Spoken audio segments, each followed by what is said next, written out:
Nagbabala naman ang Department of Interior and Local Government laban sa mga magtatanggang manggulo sa nakatakdang 3 araw na rally ng Iglesia ni Cristo. Ang mga prosecutor naman ng Department of Justice handa kung sakaling may kakasuhan dahil sa panggugulo. Nagbabalik si Luisa Erispe sa sentro ng balita. Naka-standby na ang mga piskal sa National Capital Region para sa mga posibleng mahuhuling manggugulo sa nakatakdang rally ng Iglesia ni Cristo sa November 16 hanggang 18. Ayon sa Department of Justice National Prosecution Service, handa sila kung may aarestuhin at kakasuhan sa kilos protesta. We have our prosecutors to be ready for to conduct the inquest, and we have law enforcement that we will assist in the preparation. Bagamat hiling ng DOJ, maging mapayapa ang nakatakdang rally, hindi raw dapat maulit ang nangyari noong September 21 na biglang may nanira at nanggulo sa ilang lugar sa Maynila.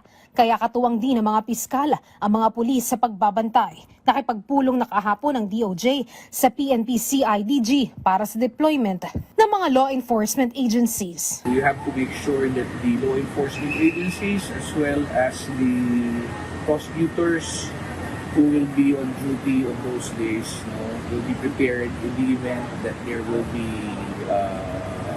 let's say any violence, any disruptions. Hindi lang naman sa Maynila kundi buong Metro Manila ang babantayan ng mga otoridad. All offices in the National Capital Region, the prosecution offices in the National Capital Region will be on standby and will be prepared to receive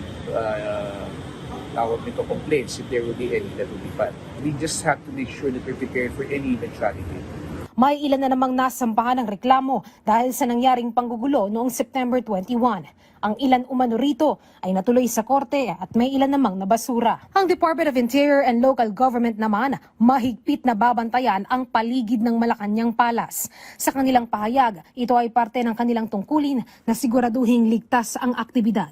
Pinaalalahanan ng DILG ang mga magulang, sabihan ang mga kabataan na huwag sasama sa mga grupo na manggugulo dahil siguradong mananagot sila sa batas.